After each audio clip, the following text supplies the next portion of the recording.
dejar de tener una visión simple del riesgo cardiovascular y mirar mucho más allá de lo que implica solo el LDL colesterol, sino muchos otros determinantes de riesgo que cada vez son más importantes para concatenarlos y sumarlos para tomar decisiones para nuestros pacientes. Entonces, la realidad enfrente al espejo, ¿estamos cumpliendo las metas o no? Y ahora, ¿estamos cumpliendo los pasos a seguir para el buen manejo de nuestros pacientes?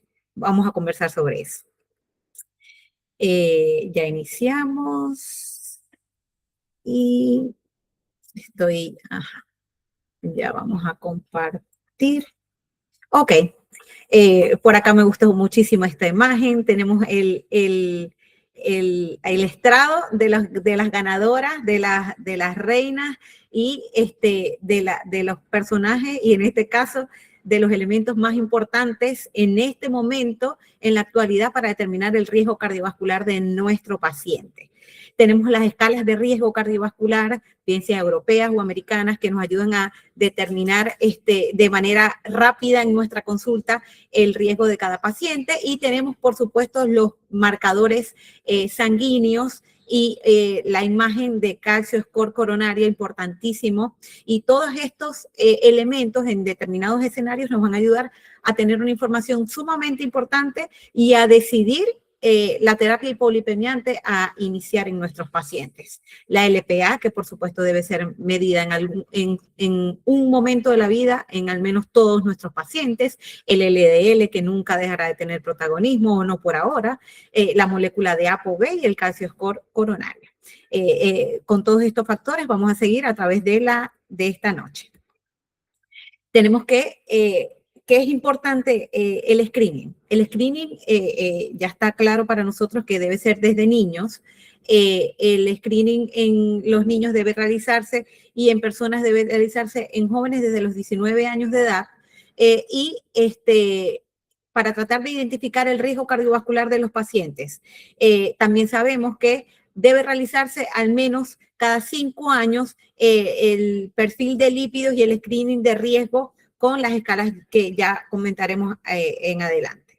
En niños de 9 a 11 años, desde esa edad, y hasta en niños desde 2 años debe hacerse el primer control de lípidos para tratar de determinar el riesgo de estos pacientes y hacerlo de manera consecutiva. También una de las metas es tratar de conocer a aquellos pacientes que tienen hipercolesterolemia familiar, que es una de las patologías que frecuentemente aumentan el riesgo y que hacen que estos pacientes lleguen con determinadas complicaciones cardiovasculares a nuestra consulta. ¿Qué hacemos? ¿Cuál es el esquema actual o uno de los esquemas actuales que nos propone la guía para determinar el riesgo?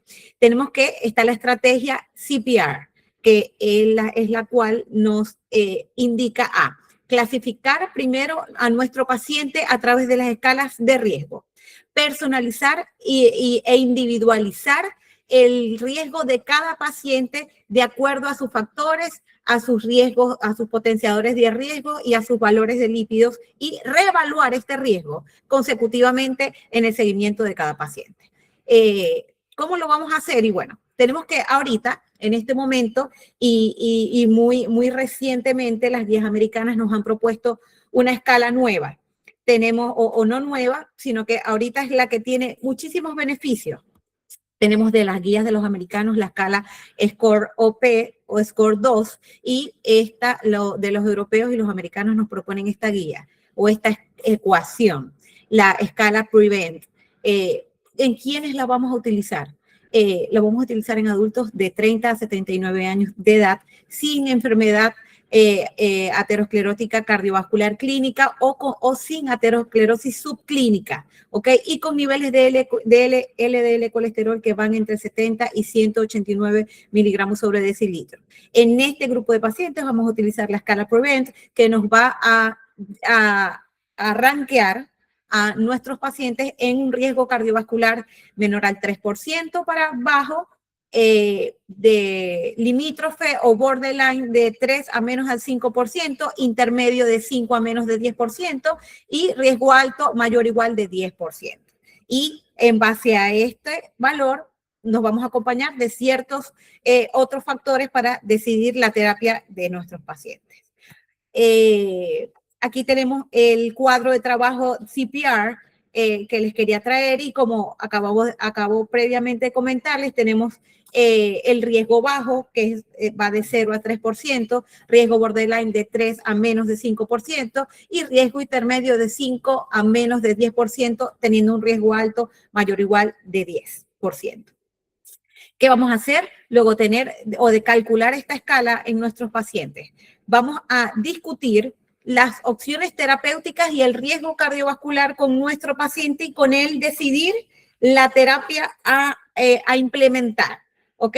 Evaluando potenciadores de riesgos que ya vamos a comentar y con todo esto a mano, si el paciente y nosotros mismos ante la evaluación del riesgo con la escala tenemos alguna duda, nos vamos a valer de varios instrumentos que nos van a ayudar a hacernos más seguros de esta terapia, como por ejemplo el calcio score coronario.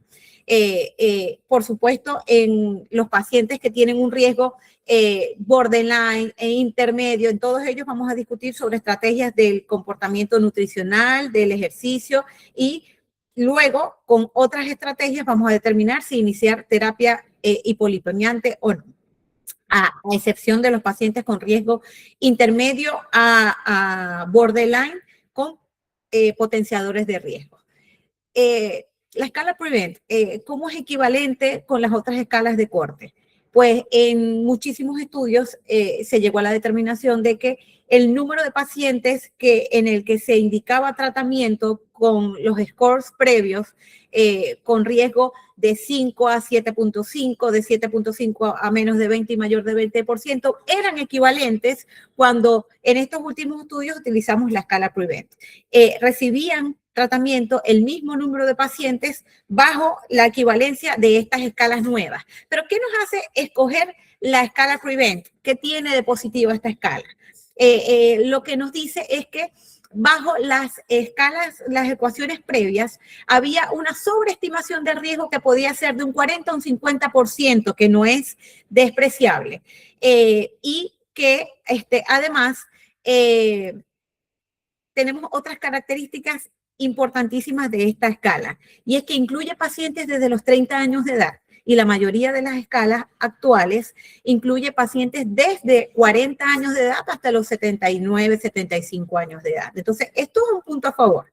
Tenemos que esta escala incluye el funcionalismo renal y que tiene la capacidad de generar un valor predictivo a 10 y a 30 años a 30 años de riesgo cardiovascular, lo cual es sumamente importante para nosotros y le da peso a esta escala de predicción.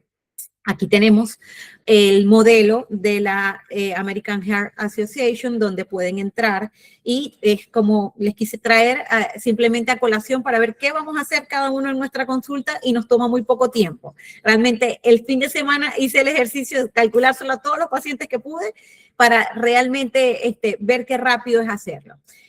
Tenemos aquí para marcar el calculador online.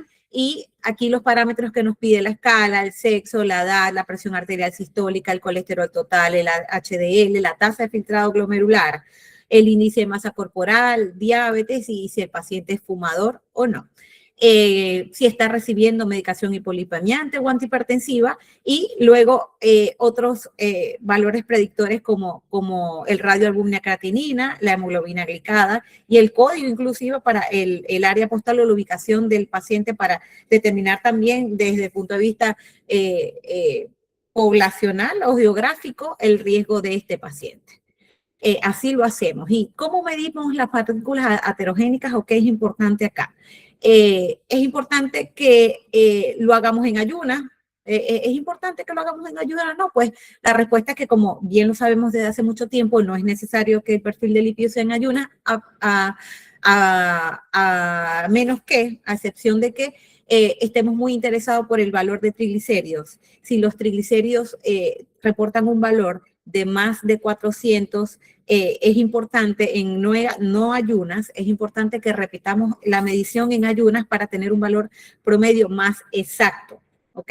Es importante siempre solicitar el colesterol no HDL, que como vamos a ver cobra una importancia grandísima en lo que es el algoritmo de tratamiento y manejo de los pacientes. Y las fórmulas, de las nuevas fórmulas también debemos hablar porque antes tenía más peso el uso de la escala de Friedewald, pero ahora mismo sabemos que se prefieren las escalas de Martin Hawkins y la escala de Samson. ¿Ok? ¿Por qué motivo? ¿Qué problema tenía la escala de Friedewald? Es que no era exacta cuando los niveles de triglicéridos eran elevados, sobre todo si el valor de triglicéridos es superior a 400, y cuando habían niveles de LDL bajo. Esta escala ha perdido precisión y por eso es aconsejable que se calculen bajo las nuevas fórmulas el valor de estos elementos. ¿Ok? ¿Cuándo las medimos? ¿Qué debemos hacer? ¿En qué momento medimos estas moléculas aterogénicas? Vamos a empezar por una de las principales ahorita, por la lipoproteína, ¿ok? Que debe medirse, como comentamos anteriormente, en todos los adultos al menos una sola vez en la vida. También en individuos en los que sospechemos hipercolesterolemia familiar, que tengan antecedente de enfermedad cardiovascular prematura o altos niveles de LPA, en lo cual nos toca descartar y hacer un screening lineal de todos los familiares de primera línea para descartar que tengan también altos valores de esta molécula. ¿Ok? ¿Y por qué? ¿Por qué lo hacemos? ¿Por qué es importante medir la LPA ahorita? Como bien lo sabemos todos, la LPA es una molécula altamente proaterogénica, proinflamatoria y prooxidativa, que es capaz de aumentar muchísimo el riesgo cardiovascular de un paciente, que va desde 1.4 veces en pacientes que tienen más de 50 miligramos sobre decilitro, y que es el valor de corte inicial, hasta 4 veces aumento del riesgo en pacientes que tienen 180 miligramos sobre decilitros o más de este valor. Tenemos que, ¿por qué lo hacemos también? Es porque aparte de las características de la molécula, sabemos que en este paciente en el que vamos a medir la LPA, todo paciente que tenga mayor de 50 miligramos sobre decilitro o 125 milimoles por litro, vamos a tener un enfoque exhaustivo del resto de factores de riesgo cardiovascular para ayudar a mejorar su pronóstico. Y que también lo vamos a utilizar porque en pacientes que tienen enfermedad cardiovascular aterosclerótica clínica y valores elevados de LPA y que no alcancen las metas de LDL y no HDL colesterol, vamos a enfocarnos en el valor también para maximizar la terapia y utilizar elementos tales como PCSK9 y ezetimibe, por ejemplo.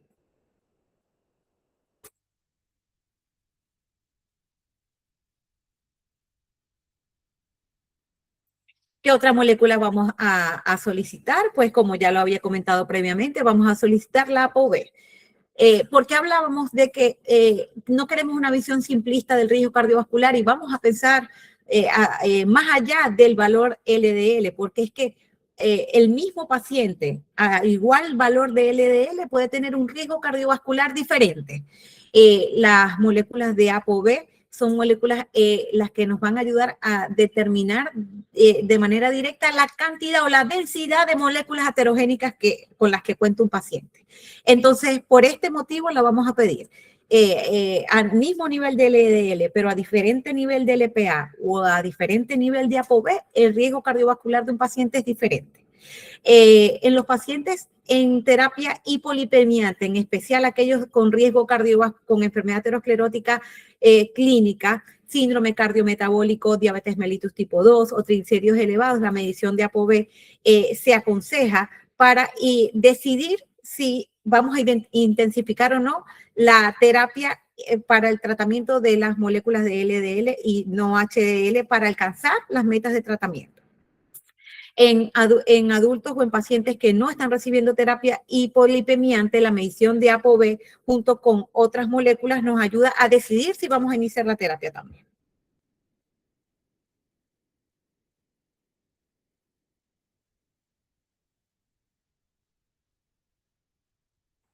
Luego de tener nuestra escala de predicción de riesgo, luego de tener la medición de nuestras moléculas heterogénicas, LPA, ApoB, LDL, vamos a tener otros parámetros que nos van a ayudar a potenciar o hacer más importante el riesgo cardiovascular de un paciente y a la toma de decisiones. Entonces tenemos que hay una serie de potenciadores de riesgo que debemos tomar siempre en cuenta, como la historia de enfermedad cardiovascular prematura o parientes con inicio de enfermedad cardiovascular en menores de 55 años para hombres y 65 años para las mujeres.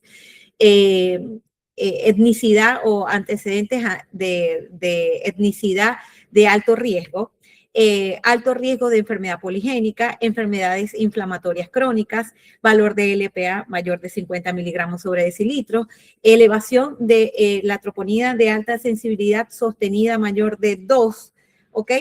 Elevación de triglicéridos más de 175 miligramos sobre decilitro si no es en ayuna, o más de 150 miligramos sobre decilitro si es en ayuda, o son portadores de síndrome cardiometabólico o LDL persistentemente elevada, mayor o igual a 160 hasta 189, o colesterol no LDL mayor o igual de 190 a 219, o ApoB mayor de 120 miligramos sobre decilitro. Estos son los potenciadores de riesgo que al haber evaluado con escalas predictivas a mi paciente y haber evaluado sus moléculas heterogénicas, voy a tomar en cuenta para tomar la decisión de su manejo. Tenemos los nuevos factores de riesgo reproductivos o emergentes, como previamente lo llamamos, ya no son emergentes, son bien conocidos por todos nosotros y siempre es importante comentarlo. Tenemos los desórdenes hipertensivos del embarazo, la preeclampsia, hipertensión gestacional, la diabetes gestacional, con productos pequeños, fetos o productos pequeños para la edad gestacional, parto pretérmino, pérdidas maternas espontáneas recurrentes, ¿ok? Menarquia temprana y menopausia precoz. Son sumamente importantes para considerar el riesgo cardiovascular en las mujeres. Y tenemos que todos estos van a ser utilizados para, así como el ovario poliquístico, van a ser utilizados para sumar al riesgo y a la decisión del manejo de nuestro paciente.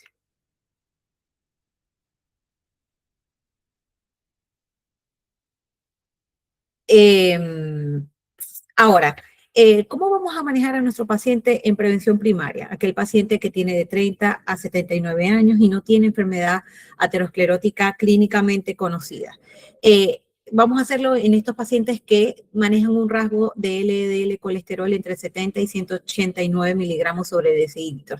Lo primero que vamos a hacer es un asesoramiento del comportamiento de salud en general desde el punto de vista de alimentación, ejercicio, que vamos a profundizar un poquito más adelante. Vamos a calcular nuestra escala y vamos a tener esta discusión con el paciente sobre los resultados de su riesgo inicial, considerando si está en un bajo riesgo borderline, intermedio o alto. Luego de tener el resultado de nuestra escala, vamos a considerar el valor de LDL, por ejemplo, para un paciente de bajo riesgo, con un LDL colesterol de 160 a 189, y vamos a iniciar la terapia con estatinas de moderada intensidad, ¿ok? Buscando metas de reducción de LDL colesterol mayores o iguales a 30% y de metas de LDL menor de 100 con colesterol no HDL menor de 130. En pacientes con riesgo borderline de 3 a menos del 5%, vamos a decidir si iniciar terapia hipolipemiante o no. Si la respuesta es sí, pues vamos a iniciar por nosotros mismos y por nuestra evaluación y por la decisión de nuestro paciente, vamos a iniciar la terapia de moderada intensidad con estatinas, buscando una meta de reducción de LDL mayor o igual del 30%, con una terapia de moderada intensidad, una meta de LDL menor de 100 y colesterol no HDL menor de 130 miligramos sobre decilitro.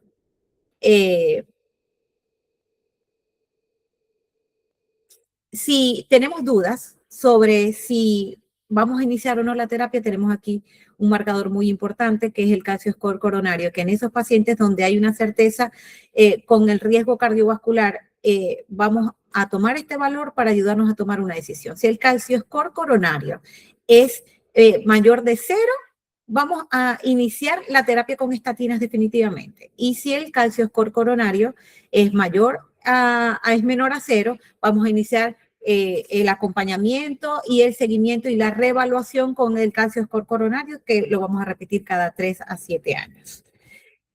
Por otra parte, si tenemos un paciente con riesgo intermedio, inmediatamente vamos a iniciar terapia con estatinas de moderada intensidad, tal cual lo dijimos, una reducción del LDL igual o mayor del 30%, con meta de LDL colesterol menor de 100 y colesterol no HDL menor de 130.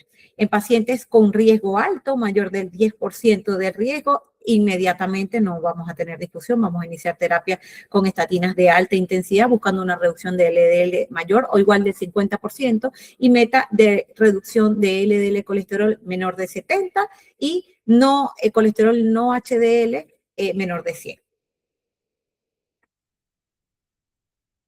Pero en estos pacientes en donde tenemos una incertidumbre y donde el riesgo y la enfermedad aterosclerótica puede ser subclínica, viene nuestro gran amigo y que ha cobrado gran importancia este estudio de imagen, que es el caso score coronario. Sumado a las escalas de riesgo y la estratificación del riesgo y el valor de este, vamos a tomar decisiones para la terapia de nuestro paciente y tenemos que el único riesgo el único paciente en el que no vamos a entrar en una discusión sobre si iniciar terapia o no es aquel que tiene calcio score de 0. Mayor a de 1 en adelante, vamos a entrar en una discusión con diferentes factores para decidir si iniciar o no una terapia en aquellos pacientes donde no está definido todavía con la escala de riesgo. Si el calcio score coronario va de 1 a 99 y con menos del percentil 75 para el sexo y la edad, vamos a iniciar estatinas de moderada intensidad, ¿ok? Buscando los riesgos de la reducción del LDL de moderada intensidad, como lo comentamos previamente, mayor o igual de 30%, y con colesterol LDL menor de 100 y no HDL menor de 130. Si el calcio score coronario va de 100 a 299 o está mayor del percentil 75, vamos a iniciar terapias para reducción de alta intensidad, ¿ok? Buscando una reducción de LDL de 50% o más y metas de LDL colesterol menor de 70 y colesterol no HDL menor de 100. Si tenemos un valor severo de calcio score coronario, en donde la mayoría no tendríamos ninguna duda, por supuesto que vamos a iniciar terapia con estatinas de alta intensidad.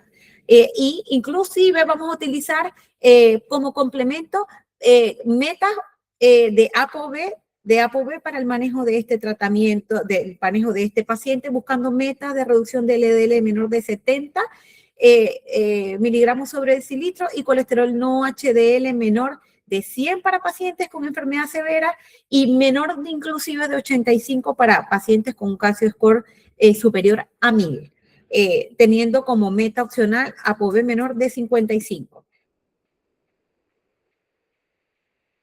Pero ahora tenemos algo muy importante. ¿Qué pasa con estos pacientes en donde no hicimos un calcio score coronario, sino que de pronto estudiamos a nuestro paciente y en un estudio aislado de tomografía por algún otro motivo se determinó que había calcificación coronaria?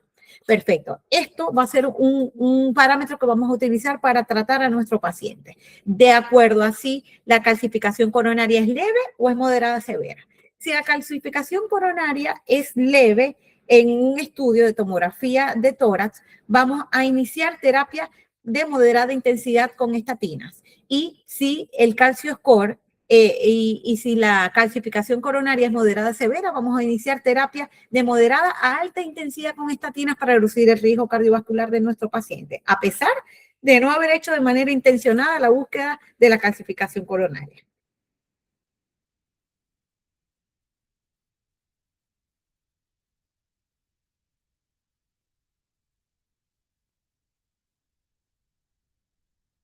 Ok, Vamos a hacer la evaluación en pacientes con hipercolesterolemia severa. ¿Quiénes son esos pacientes? Son aquellos que tienen un nivel de LDL colesterol mayor o igual a 190.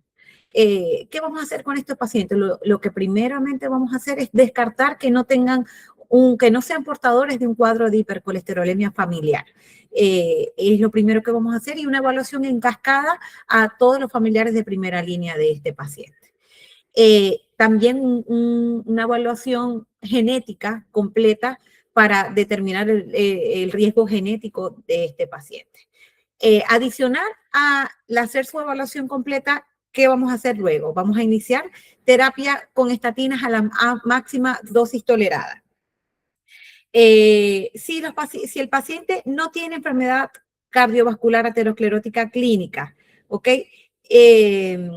¿Qué vamos a hacer con ello? Vamos a tratar la aterosclerosis. ¿Y qué vamos a iniciar? Estatinas, como dijimos, lo primero que vamos a hacer es iniciar la terapia con estatina a la máxima dosis tolerada y vamos a iniciar ezetimibe, inhibidores PCSK9 o ácido bempedoico para tratar de lograr una meta de LDL colesterol menor de 100 y de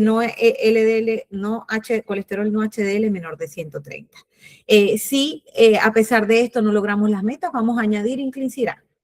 En pacientes sin enfermedad aterosclerótica clínicamente significativa, pero con confirmación genética de hipercolesterolemia familiar heterocigótica, vamos a adicionar o tenemos otros factores de riesgo que se suman o aterosclerosis subclínica por calcio-score coronario, vamos a añadir terapia de alta intensidad con estatinas más las moléculas previamente mencionadas buscando una meta de colesterol LDL menor de 70 y de no HDL menor de 100. Y los pacientes con altos niveles de hipercolesterolemia por LDL y enfermedad aterosclerótica subclínica, pues sin duda vamos con las metas más estrictas con todas las moléculas antes mencionadas, buscando una reducción del LDL colesterol hasta valores menores de 85 y de colesterol no HDL menor de 55 de LDL y de 85 de HDL. Para esto vamos a iniciar terapia con estatinas, ezetimibe, inhibidores PCSK9, ácido bempedoico, inclisiran y todos ellos de ser necesario.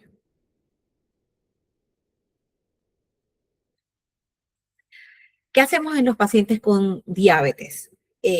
Son pacientes que son considerados de facto, por defecto, son pacientes que conocemos de alto riesgo. Pero ¿qué hacemos si no tienen enfermedad aterosclerótica clínicamente significativa?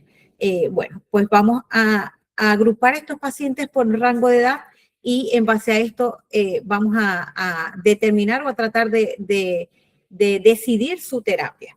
En pacientes de 20 a 39 años de edad, ¿ok? Sin que no tengan potenciadores de riesgo, vamos a iniciar acompañamiento de las estrategias de salud, ejercicio, ¿ok?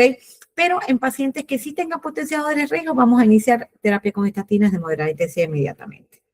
En pacientes con una escala PREVENT y que tengan un riesgo cardiovascular borderline, o intermedio, vamos a iniciar terapia con estatinas inmediatamente de moderada intensidad. En pacientes de 40 a 75 años de edad, vamos a iniciar terapia con estatina de moderada intensidad y adicionalmente buscando conseguir metas de ApoB menos de 90 miligramos sobre decilitro.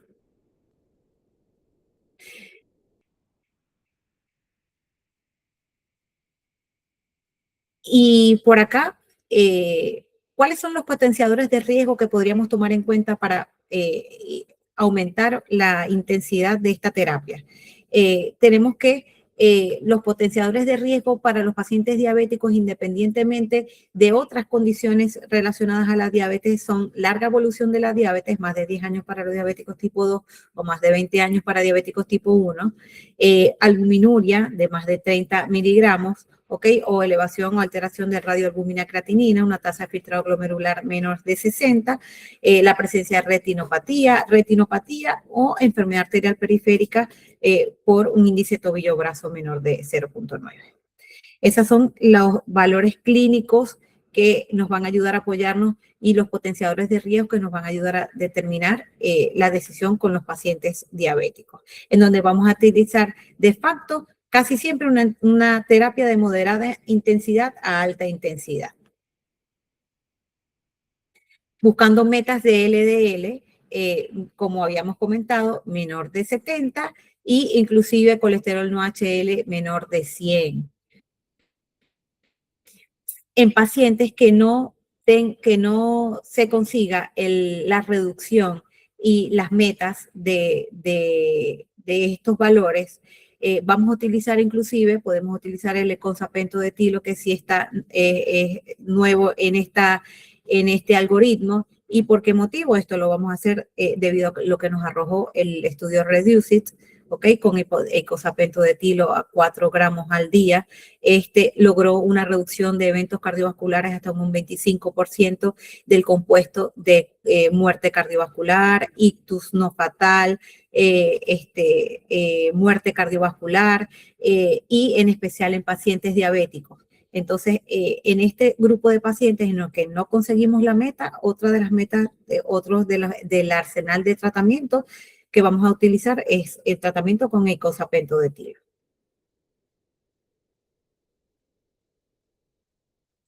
¿Y cuál va a ser el tratamiento? ¿Cuál va a ser el tratamiento para la prevención secundaria en pacientes de muy alto riesgo? Los pacientes nos las ponen un poquito más fácil con los pacientes en prevención secundaria. ¿Y quiénes son esos pacientes de alto riesgo? Pues aquí la guía nos los aclara tajantemente.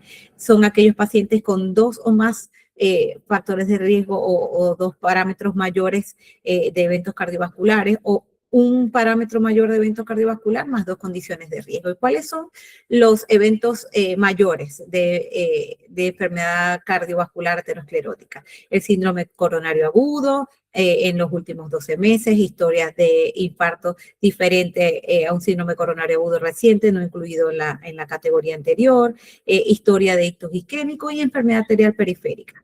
¿Y cuáles son las condiciones de alto riesgo? Pues edad mayor de 65 años, bypass coronario o intervención coronaria percutánea en cualquier lecho vascular, el hábito tabáquico actual, la historia de falla cardíaca, hipertensión y niveles de LDL colesterol mayor de 100, a pesar de estar en terapia con estatinas a la alta dosis máxima tolerada más ezetimibe. Entonces, conociendo más o menos lo que son estos pacientes de alto riesgo, vamos a continuar cómo va a ser su manejo. En los pacientes que tienen un alto riesgo, vamos a iniciar la terapia con estatinas de alta intensidad, buscando las metas de reducción ya comentadas, mayor de 50% de LDL, con una meta de LDL colesterol menor de 55 y colesterol no HDL menor de 85, teniendo como opcional una meta de ApoB menor de 55%. Si se logra la reducción de estas metas, ¿ok? ¿Qué podemos hacer? Uno, hacerle seguimiento a la terapia, pero si no se logran la meta de tratamiento, vamos a añadir moléculas como ezetimibe, inhibidores PCSK9. Si a pesar de esto mejoramos o conseguimos las metas, vamos a hacer seguimiento de las metas y la adherencia de nuestro paciente, pero si no las logramos, vamos a utilizar en este arsenal de pacientes el ácido bempedoico, ¿ok? Para tratar de conseguir nuestras metas. ¿Y de dónde este elemento? Pues esto fue lo que nos demostró el estudio Clear Outcomes con ácido bempedoico, logrando reducciones de LDL colesterol de 21 a 24%, de 21 a 24% acompañado de terapia con estatinas y ezetimibe, de 17-18% en terapia sola, en monoterapia, en pacientes que eran intolerantes a las estatinas, que también es un tratamiento de primera línea para estos pacientes con intolerancia a las estatinas.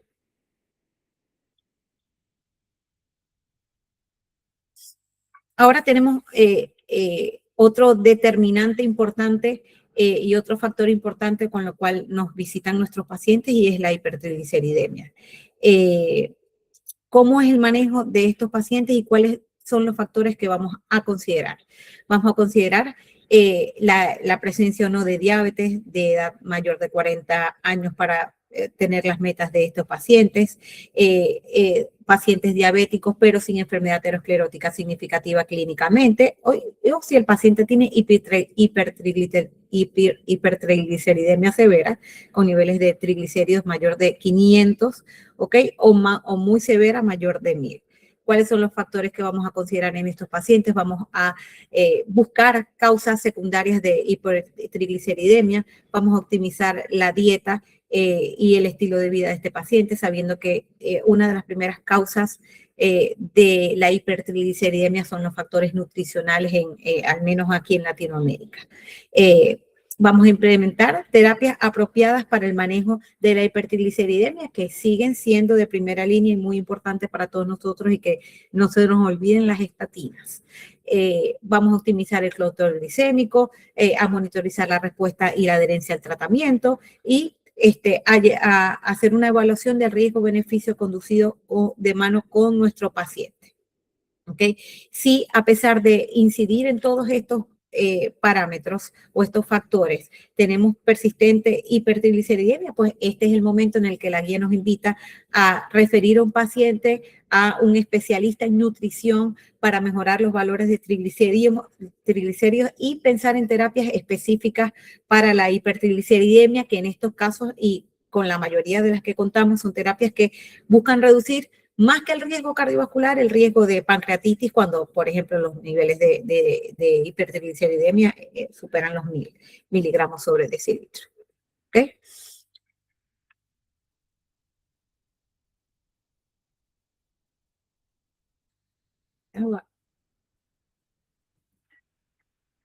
Ok.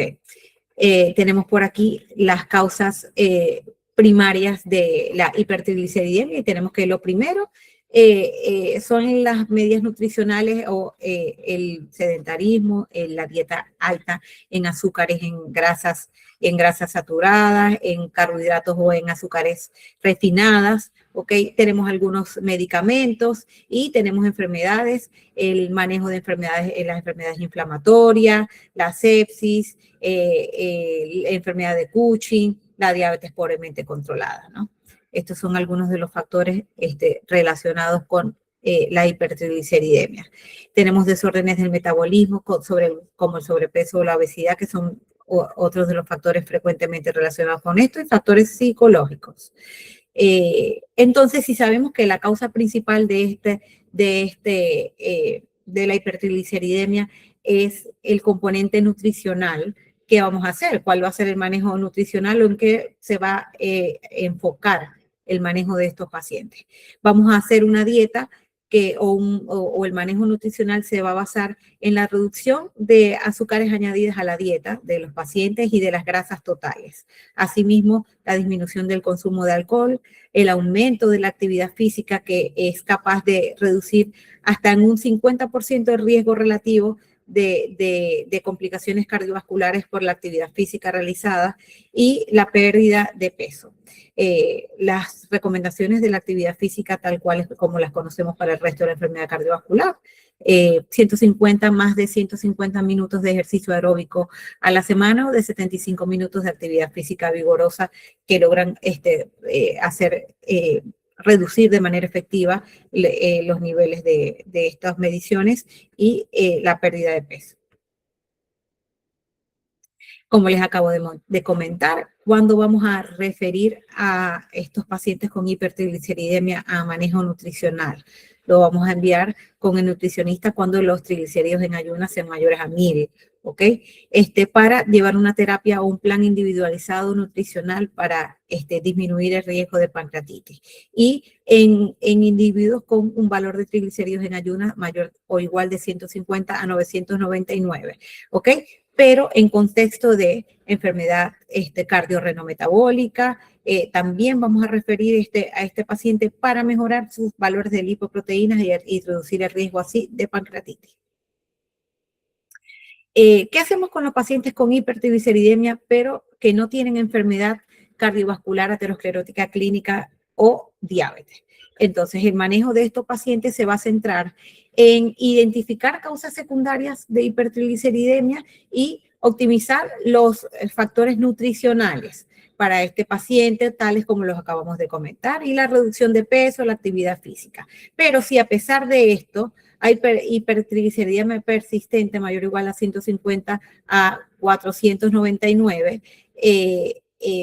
si esto se presenta, vamos a calcular nuestra escala para estos pacientes y vamos a tener una discusión sobre el riesgo-beneficio de iniciar terapia para estos pacientes buscando metas de reducción de LDL colesterol y de colesterol no HDL.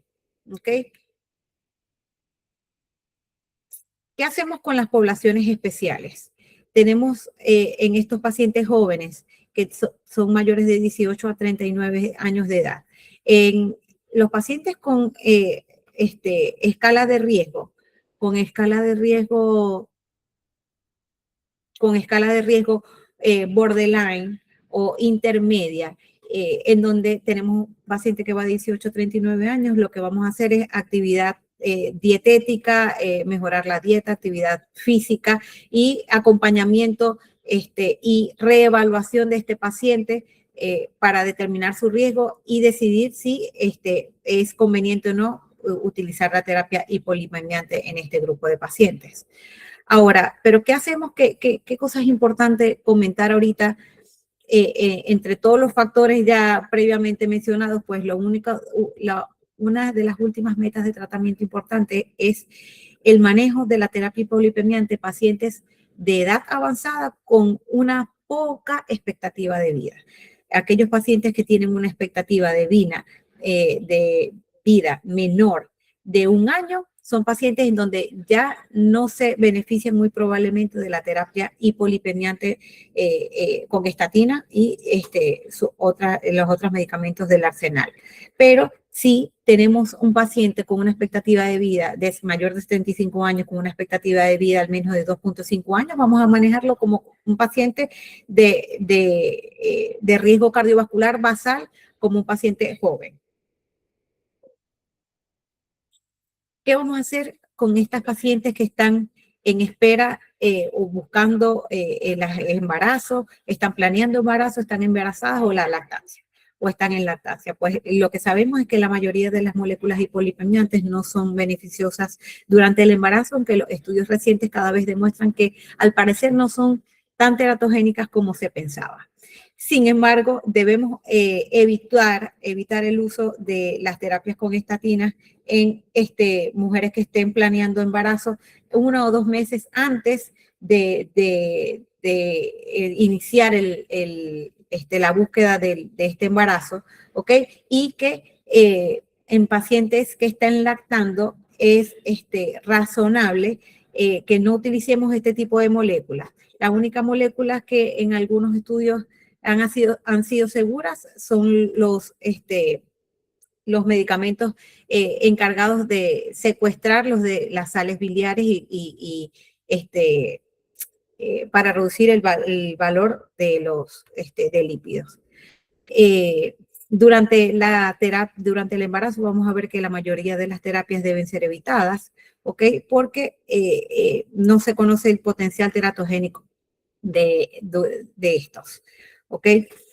Importante a comentar en los pacientes con falla cardíaca, adultos con falla cardíaca, la falla cardíaca per se no es una causa para indicar de facto terapia con estatinas,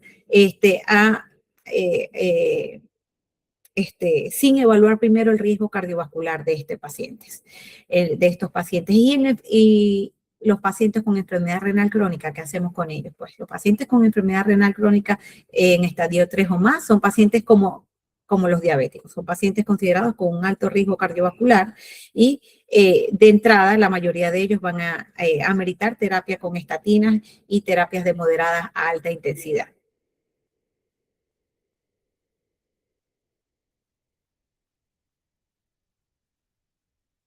¿Qué tenemos sobre las personas que viven con VIH? En aquellos pacientes con VIH y entre 40 y 75 años de edad.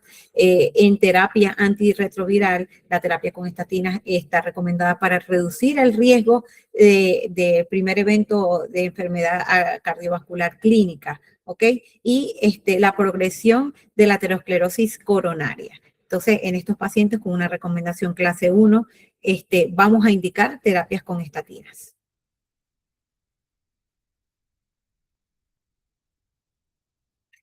Perdón, porque esto, ok.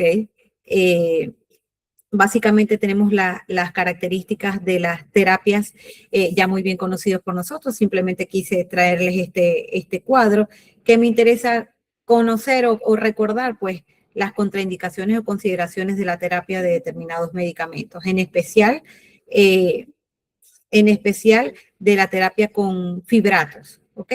Que es una de las terapias que tiene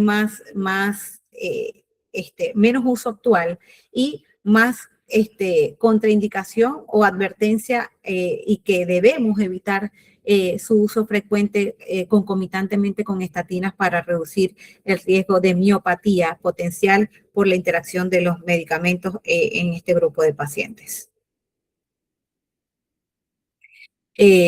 La terapia con omega 3 o ácidos grasos omega 3 o icosapento de etilo, como ya lo mencionamos, de grandísima importancia de pacientes diabéticos. ¿Ok? Nuestra terapia de primera línea, tenemos aquí a las estatinas con sus esquemas de moderada, baja y alta intensidad. ¿Ok? Como ya lo hemos mencionado a lo largo de la presentación, pero ¿cuáles son sus interacciones? Pues muchísimas, ¿no? Tenemos interacciones cardiovasculares, de los antirretrovirales que hay que tener en consideración porque los pacientes que conviven con HIV son pacientes candidatos, como ya lo acabamos de comentar, a recibir terapia con estatinas, ¿no? Y la terapia concomitante con gemfibrocil que debe ser evitada. Con preocupación vemos la práctica diaria de uso frecuente de fibrocil como terapia de primera línea en pacientes con hipertrigliceridemia y debemos recordar que los fibratos no son terapia de primera línea para pacientes con hipertrigliceridemia. La terapia de primera línea siguen siendo las estatinas, ¿ok? Y mucho menos combinada, que hagamos la combinación, porque bueno, vamos a tener este efecto común indeseable de la miopatía por el efecto, la interacción farmacológica de estas moléculas. Eh, Ahora, ¿qué vamos a hacer con el manejo no farmacológico de estos pacientes? Lo hemos comentado a lo largo de esta charla. Por supuesto que en pacientes con sobrepeso vamos a trabajar en una reducción de peso que está descrita de 5 a 10%, por ejemplo, para los triglicéridos ya tiene una reducción significativa de ello. Entonces vamos a iniciar actividad física con indicación clase 1, nivel de evidencia B, actividad física y la reducción de peso para el manejo de nuestros pacientes con dislipidemia. Asimismo, ¿qué decimos de los suplementos nutricionales? Importantísimo. Todos los días escuchamos, doctora, quiero tomar ácidos grasos de cualquier tipo, omega 3, 6, 9, una dosis de 1000 miligramos al día, o me dijeron, mire, doctora, que me ayuda cualquier otro suplemento que dice que es para mejorar la salud cardiovascular, y pues lo cierto es que no hay ninguna evidencia. Tenemos un nivel de indicación de clase 3 de los suplementos para buscar la reducción de riesgo cardiovascular en nuestros pacientes. ¿Ok?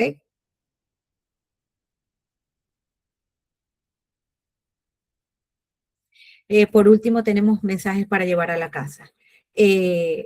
¿Cuáles son los mensajes que nos van a redefinir la terapia en el manejo de los lípidos con nuestros pacientes? Lo primero y lo principal va a ser tratar antes, la prevención y la detección temprana, como bien nos establecen las guías, desde la infancia, en niños de 9 a 11 años de edad, desde los 2 años de edad en pacientes con antecedentes de hipercolesterolemia familiar homocigótica o heterocigótica, para detectar de manera temprana, y mientras menos exposición tengamos a moléculas heterogénicas, mejor es mejor es el manejo del riesgo cardiovascular de nuestros pacientes.